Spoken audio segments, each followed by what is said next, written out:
Saya coba share dulu materinya. Dan saya ingatkan juga jangan lupa untuk mengisi absensi bagi yang sudah join. Silakan ya. Tadi saya cek masih banyak yang belum mengisi absensi.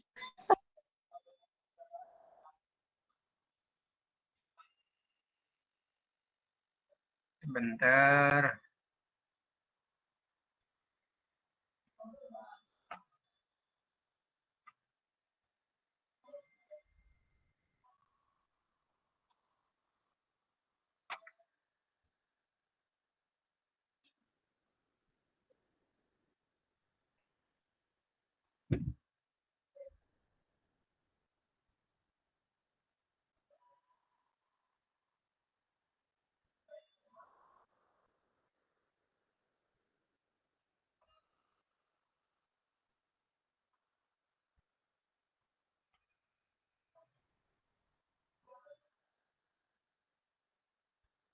Bagaimana? Sudah terlihat?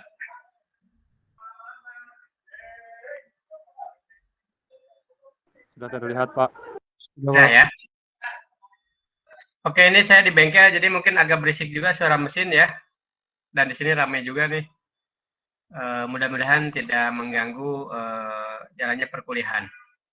Baik, jadi hari ini saya akan fokuskan pada materi keselamatan kerja, ya, khususnya di bengkel. Jadi nanti kalian akan praktikum di bengkel, sehingga materi ini penting ya, makanya ini disampaikan di awal, ya. Nah, pertanyaannya kenapa penting? Mungkin saya ingin tanya, silakan yang mau memberi komentar, kenapa materi keselamatan kerja penting dalam mata kuliah perbengkelan? Silakan. Siapa yang mau coba jawab atau memberi pendapatnya? Ya, silakan, Rizky.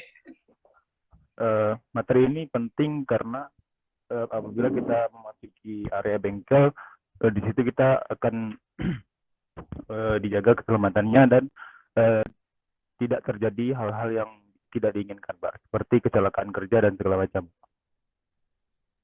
Oke, sudah mengarah ke situ ya jawabannya. Yang lain mungkin ada yang mau nambahkan barangkali?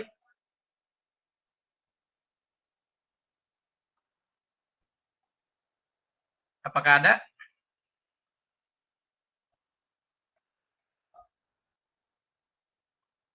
Ayo.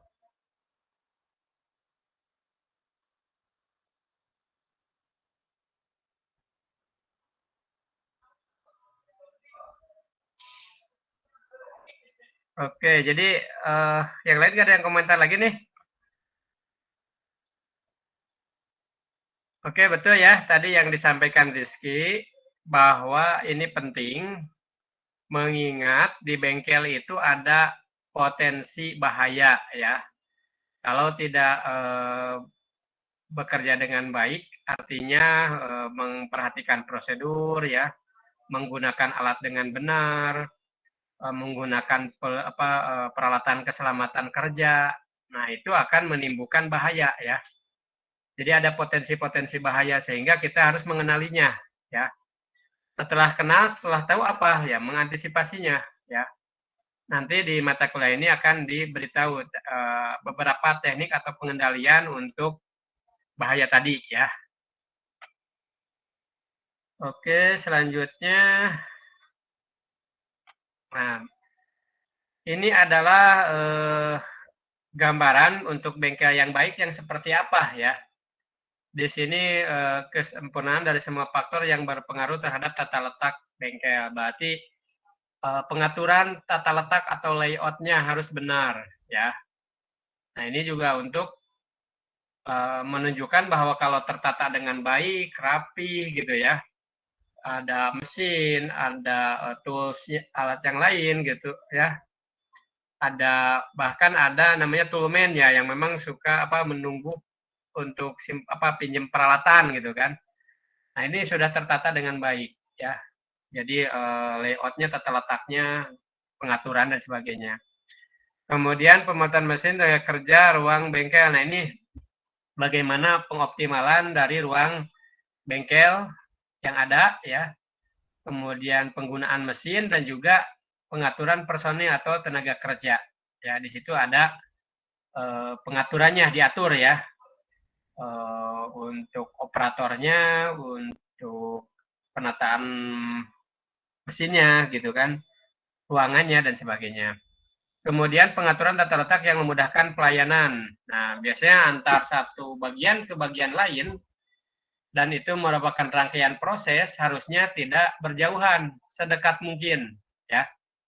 Jadi misalnya setelah memotong melipat antara alat potong dengan alat lipat harus sedekat mungkin gitu. Jangan sampai beda berjauhan atau bahkan beda ruangan gitu ya. Di situ perlu pengangkutan dan sebagainya. Kemudian dapat berlaku bagi rencana perubahan produk. Nah, ini untuk pembuatan atau perubahan produk. Nah, itu ya di situ. Jadi tadi antar proses ya dari suatu produk itu harus saling berdekatan ya. Jarak yang paling pendek untuk gerak penyediaan dan pekerjaan. Jadi antara bahan baku dengan mesinnya, kemudian dengan peralatan tools yang lainnya itu saling berdekatan atau jaraknya sedekat mungkin. Kemudian keteraturan kebersihan bengkel. Nah ini ya penting. Bagaimana diatur, ditata ya, kemudian bersih gitu ya. Walaupun bengkel identik dengan kotor, tapi kotor pada saat digunakan misalnya, tapi setelahnya harus bersih kembali ya. Jadi nanti ketika praktikum Anda juga harus memperhatikan kebersihan ini ya. Makanya sebelum pulang setelah beres kan itu menghasilkan itu ya ada gram atau potongan, sisa-sisa potongan itu harus dibersihkan kembali ya.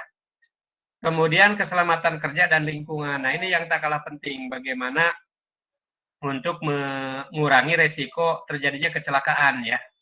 Karena di bengkel itu banyak potensi atau peluang terjadinya kecelakaan ya. Bisa dari sisi peralatannya, bisa dari sisi tempatnya, bisa juga dari sisi orangnya ya. Nah, berarti itu harus diatur ya supaya keselamatan kerja itu yang utama. Makanya kan suka kalau di bengkel-bengkel safety first gitu kan, atau utamakan keselamatan.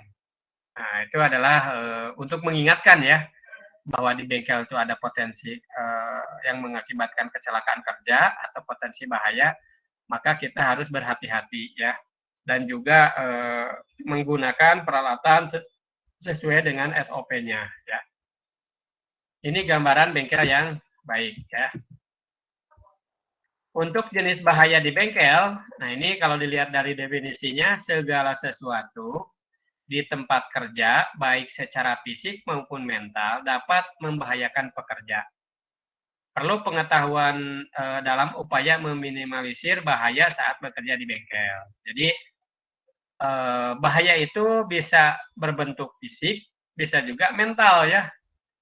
Kalau fisik ya tadi bisa menyebabkan luka, kebakar gitu kan, terpotong atau apa. Nah itu secara fisik. Kalau mental menyebabkan kelelahan, kegiatan yang berulang-ulang gitu kan, mengakibatkan kelelahan, konsentrasi menurun, ya itu akan membahayakan juga ya pada akhirnya tadi bisa membahayakan fisik gitu kan. Selain mental tadi jenuh, misalnya capek ya dan sebagainya. Oleh karena itu perlu kita mengetahui ya potensi-potensi bahaya dan pengendaliannya ya.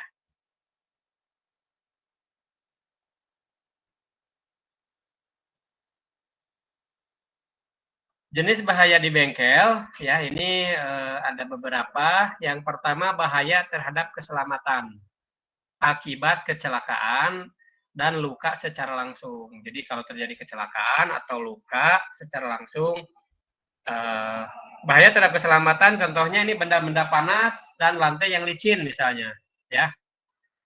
Nah, ini akan ditemukan nanti di bengkel ketika Anda praktikum. Benda-benda panas apa? Misalnya pada saat pengelasan, nah, ya, praktek ngelas nih. Pasti kontak langsung dengan benda-benda panas. Kenapa? Ada yang sudah melihat bagaimana mengelas? Coba siapa yang mau komentar? Kalau ngelas Sudah itu Pak melihat. Nyambungin apa tuh, Pak Uji? Nyambungin plat, Pak. Plat tuh Nyambungin dari plat, bahan apa? plat besi. Gimana, Pak? Besi ya. Iya. Oke, kalau besi titik lelehnya atau titik leburnya berapa derajat Celcius?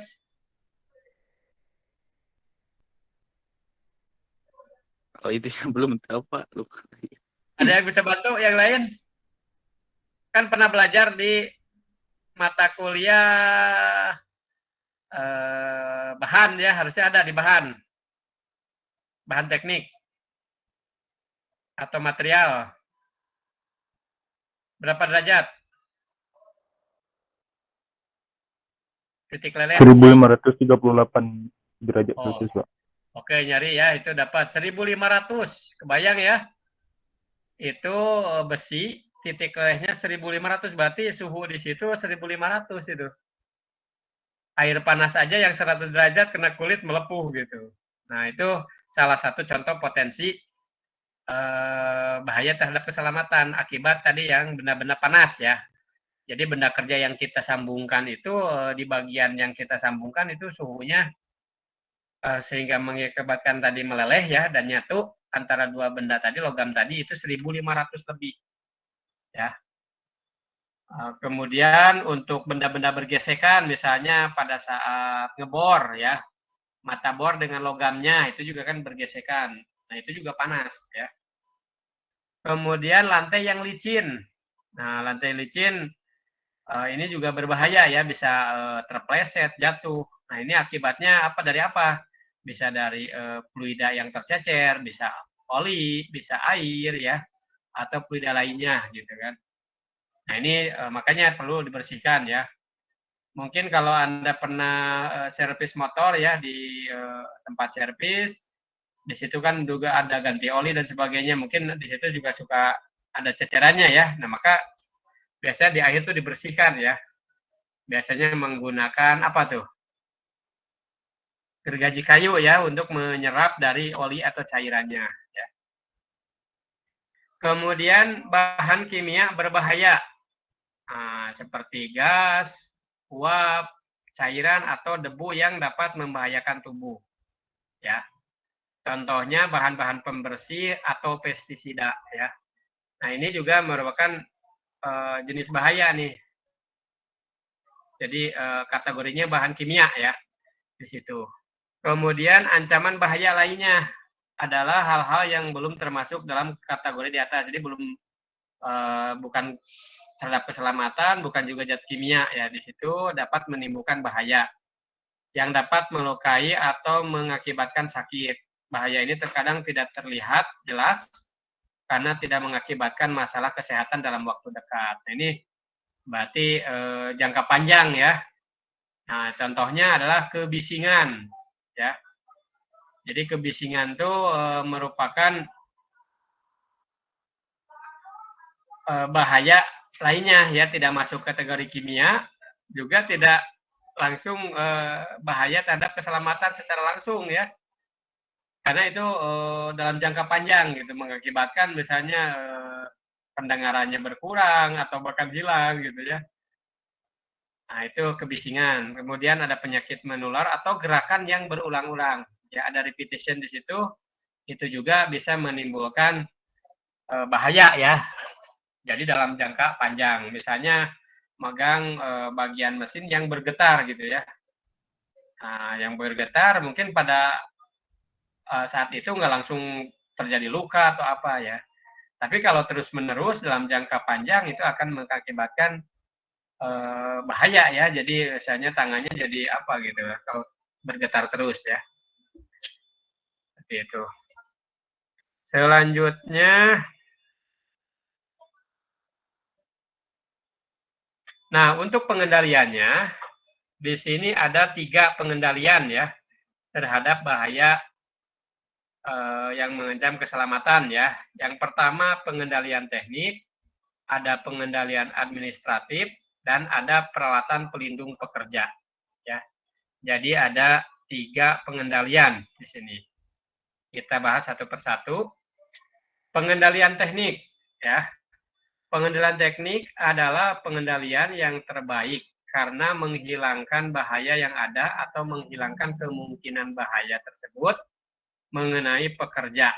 Ya, ini harusnya dihapus sampai sini ya. Jadi pengendalian teknik adalah pengendalian yang terbaik karena kita potensi bahayanya kita hilangkan gitu kan.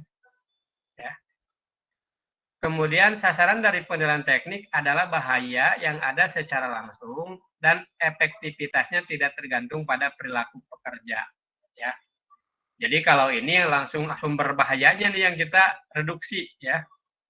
Beda kalau dengan orangnya gitu. Kalau ini tidak terkait dengan orangnya, dengan alatnya, dengan mesinnya gitu ya. Yang kita reduksi atau kita kendalikan ya.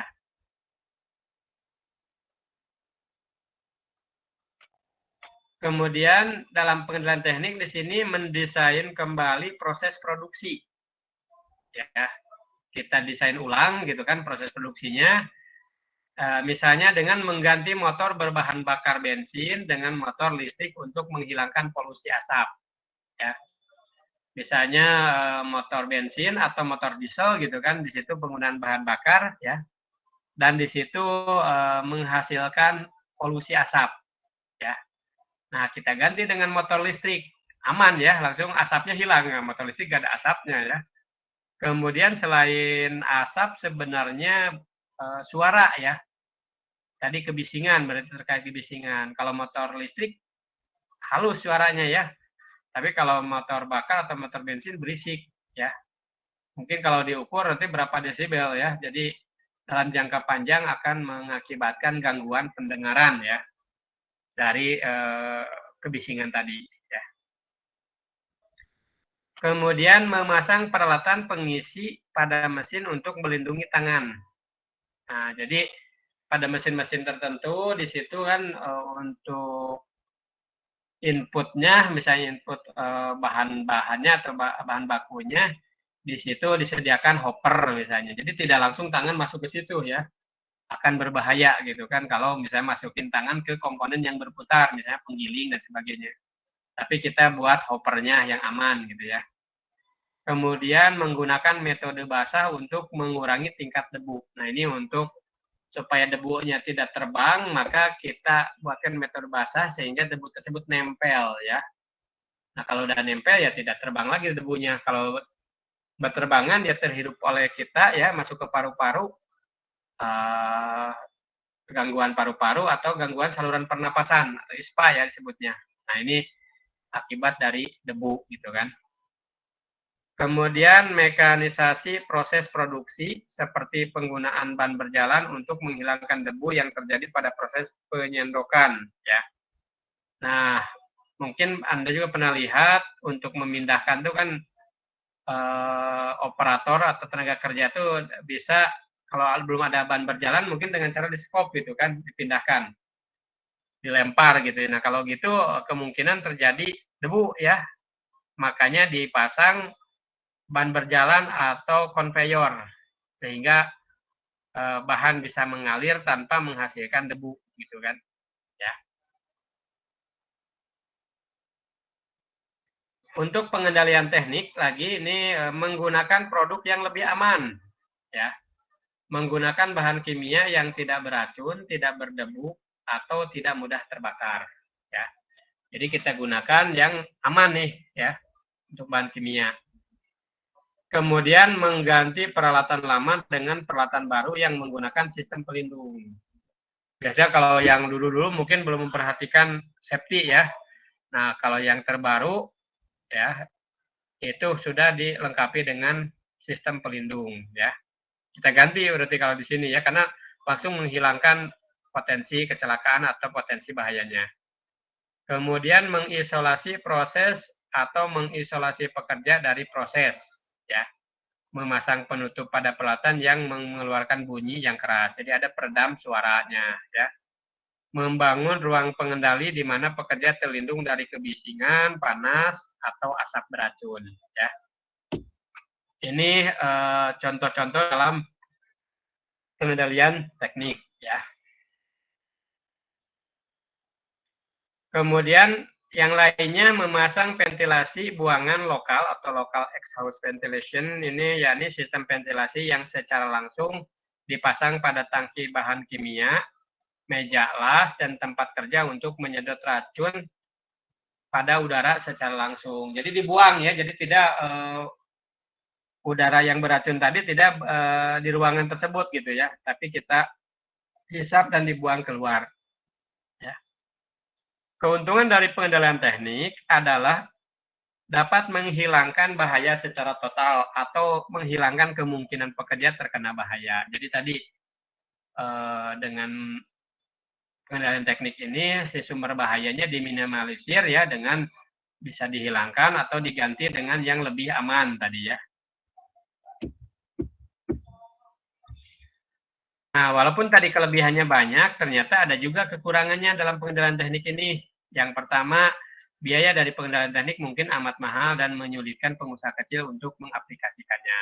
Ya, tidak mudah ya. Biasanya ini berbahaya, langsung ganti beli yang baru. Nah, itu kan terkait dengan investasi ya dan modal dari si pengusaha kecil tersebut. Kalau pengusaha kecil berat ya. Kalau ini bahaya ganti, beli bahaya ganti gitu kan, atau beli yang baru gitu kan. Nah ini terkait dengan investasi yang akan menyulitkan bagi pengusaha kecil ya. Kemudian kemampuan teknologi yang ada sekarang belum mampu untuk menanggulangi semua jenis bahaya yang ada. Jadi belum satu pengendalian bisa mengendalikan semua gitu ya. Karena biasanya lebih spesifik, masing-masing lebih spesifik untuk melindungi tangan, atau kebisingan dan sebagainya. Ini nggak bisa dalam satu alat semua bisa terlindungi gitu ya. Kemudian penutupan atau isolasi terhadap bahaya tidak menghilangkan bahaya secara total. Pekerja masih mungkin terkena bahaya apabila terjadi kecelakaan atau kebocoran. Tadi ya, misalnya ada gas beracun, kita hisap, kalau salurannya bocor ya masih kemungkinan berada di ruangan itu gitu kan, membahayakan tenaga kerja. Kemudian penggantian penggunaan bahan kimia atau mesin mungkin dapat menyebabkan jenis bahaya baru. Nah ini bisa jadi ya, yang kita ganti dengan yang baru bahan kimianya atau mesinnya, tapi masih ada potensi juga gitu ya pada mesin tersebut. Sistem ventilasi harus dirawat dan dites secara berperiodik untuk tetap bekerja dengan baik. Nah, jadi sirkulasi udara ini harus dirawat nih ventilasinya ya, ini berarti ekstra nih untuk perawatan ventilasi. Nah ini kekurangan-kekurangan pengendalian teknik selain tadi kelebihannya ya.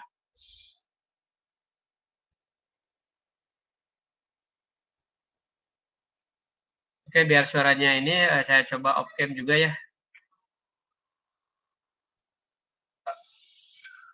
Selanjutnya setelah pengendalian teknik ada juga namanya pengendalian administratif ya. Pengendalian administratif tidak menghilangkan bahaya secara langsung, tetapi ini digunakan untuk membatasi waktu kontak antara pekerja dengan bahaya. Untuk menjadi efektif, pengendalian administratif tergantung pada perilaku manusia. Ya. Jadi kalau yang bedanya dengan pengendalian teknik apa? Kalau teknik lebih fokus pada alat atau mesinnya. Kalau administratif lebih pada orangnya atau manusianya. Ya.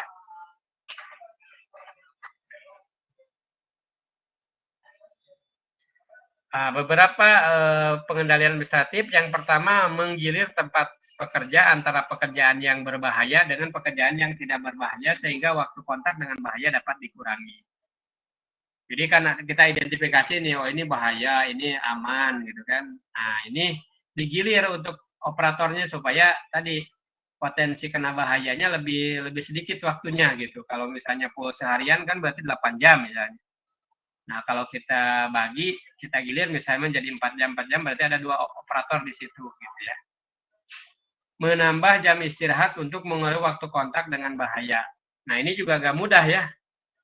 Menambah jam istirahat ya senang kalau untuk tenaga kerja atau operator gitu. Tapi untuk pengusaha mungkin rugi ya. Karena produktivitas tiap pekerjaannya berkurang ya. Kemudian mengubah jadwal kerja jika dimungkinkan jadwal pekerjaan yang membuat suhu naik dikerjakan malam hari ketika suhu ruangan lebih rendah. Nah, ini pengaturan jadwal ya. Jadi untuk pekerjaan yang memang di situ suhunya tinggi, ya, maka diatur waktunya misalnya dikerjakan malam hari karena suhu ruangannya lebih rendah dibanding siang hari. Ya. Kemudian bersihkan tempat kerja dari sisi potongan dan kotoran untuk mengurangi terjadinya kebakaran dan kecelakaan. Untuk melindungi peralatan dan untuk mencegah akumulasi bahaya beracun. Nah ini ya. Jadi kebersihan, pengendalian kebersihan juga merupakan bagian dari pengendalian administratif ya.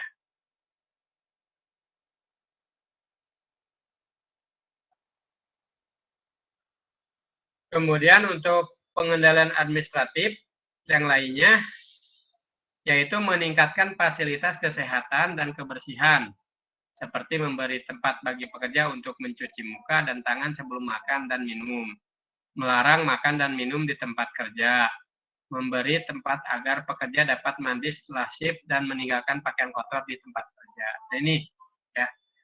Jadi ada fasilitas yang diberikan kepada pekerja baik itu terkait dengan kesehatan dan juga kebersihan ya.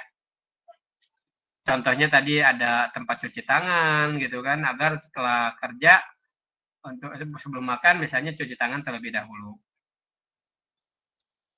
Kemudian meningkatkan kemampuan pekerja untuk mengenal bahaya dan mengambil langkah untuk melindungi diri sendiri ya. Makanya K3 ya di situ biasanya untuk kesehatan keselamatan kerja ada biasanya pelatihan-pelatihannya ya. Jadi untuk tenaga kerja tersebut atau operator tersebut dia tahu bahaya-bahaya yang terjadi dan bagaimana penanganannya ya. Kemudian memberikan jumlah istirahat yang cukup ya. Jadi dengan istirahat yang cukup maka meningkatkan konsentrasi dalam bekerja ya, mengurangi resiko kecelakaan dan sebagainya. Nah, kerugian atau masalah dalam pengendalian administratif seperti halnya pengendalian teknik tadi, untuk administratif kerugian atau masalahnya bahaya yang ada tidak hilang, hanya waktu kontak antara pekerja dengan bahaya dikurangi ya. Kemudian penggiliran tempat kerja mengurangi waktu kontak seorang pekerja dengan bahaya, namun juga menambah jumlah pekerja yang berhubungan dengan bahaya. Ya tadi kalau sebelumnya misalnya satu mesin itu dikerjakan oleh satu orang selama 8 jam, dengan adanya pergiliran tempat kerja maka misalnya 4 jam sekali ganti, berarti untuk satu mesin itu perlu 2 orang tenaga kerja ya. Kemudian seperti pada proses-proses lain yang melibatkan tindakan manusia, kesalahan manusia dapat terjadi dalam dan menyebabkan bahaya. Nah ini ya. Jadi untuk administratif itu tergantung dari orangnya ya. Kalau untuk pengendalian teknik tergantung dari alat atau mesinnya ya.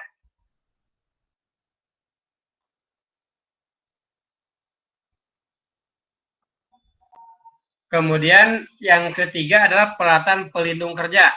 Baik, sebelum lanjut barangkali ada yang ditanyakan, silakan.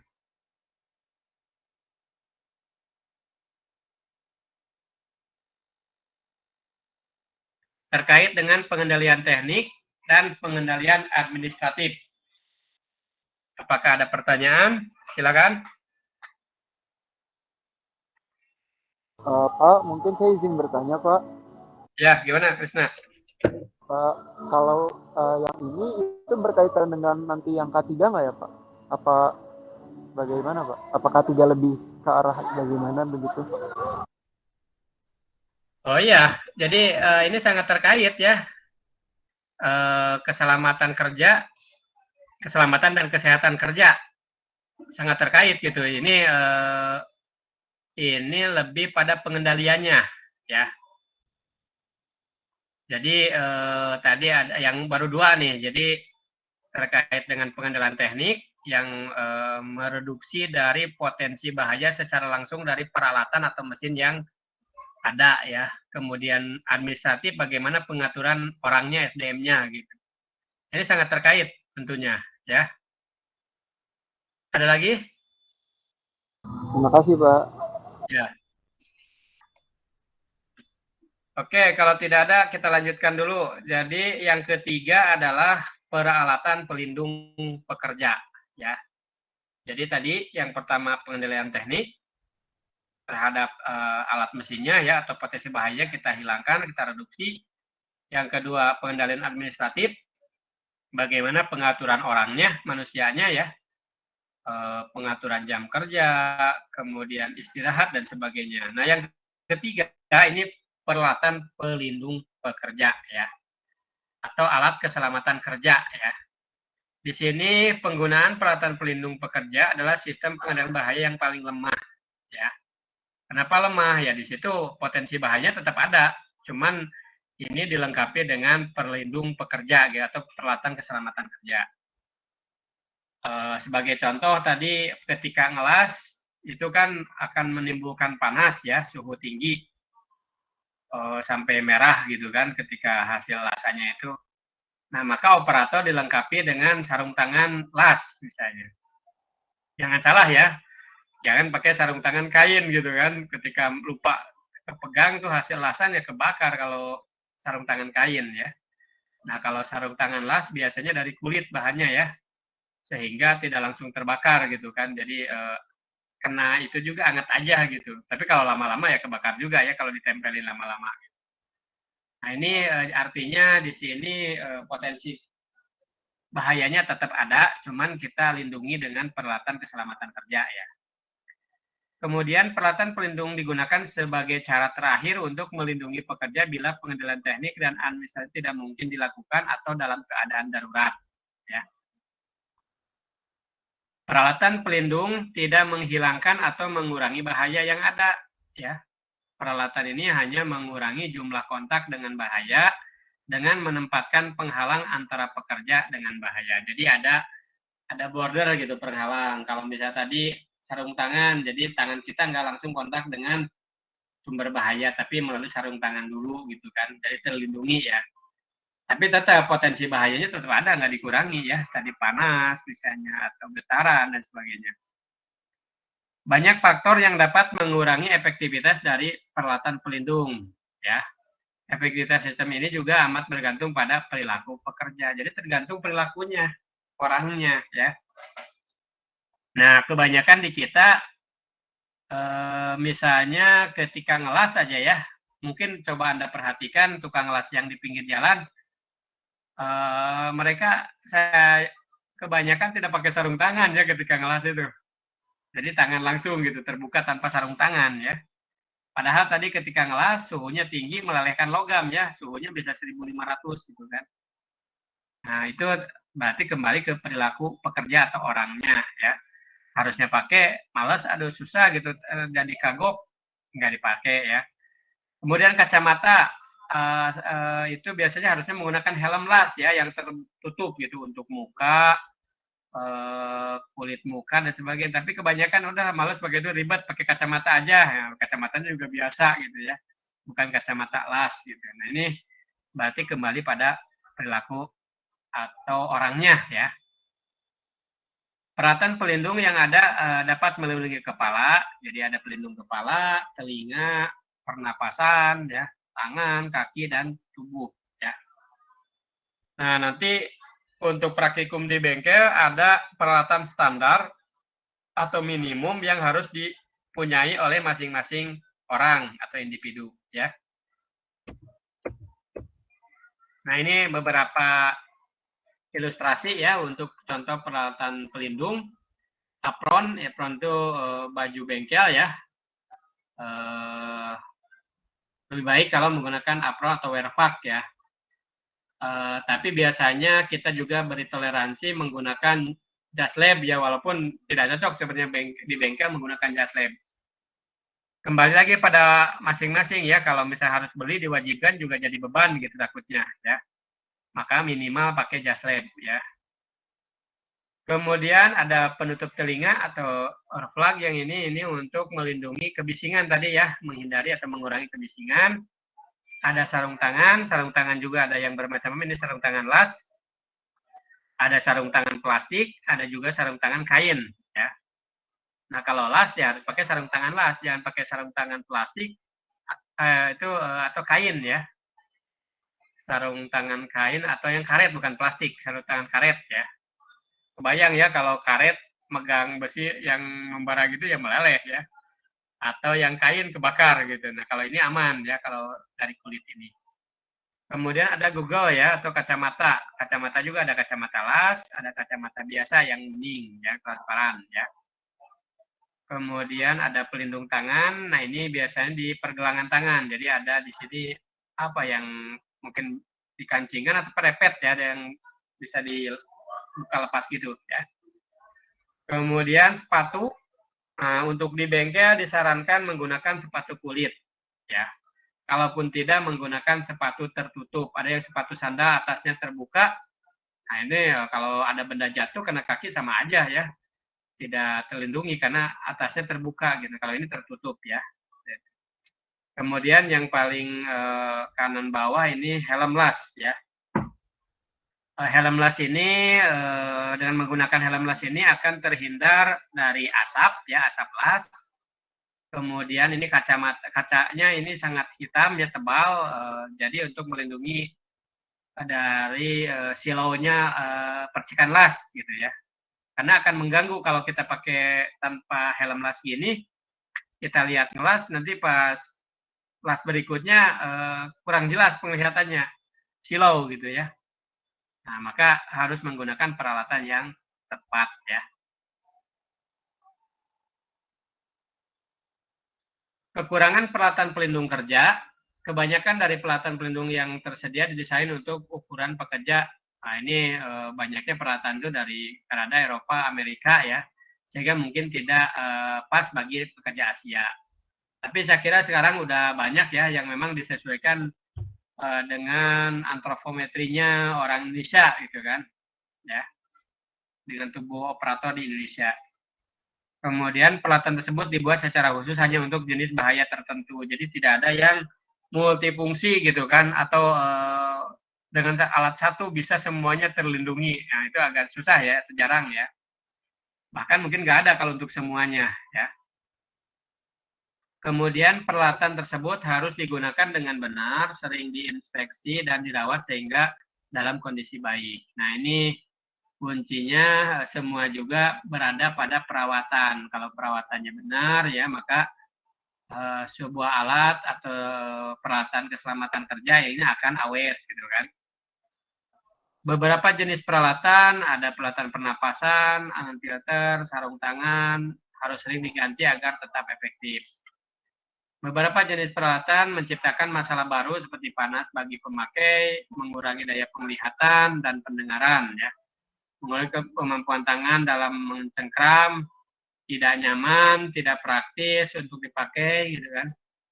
Tanpa peralatan yang tepat, pelatihan yang memadai, penyimpanan dan perawatan yang baik, aplikasi peralatan pelindung pekerja tidak akan efektif dalam pengendalian bahaya.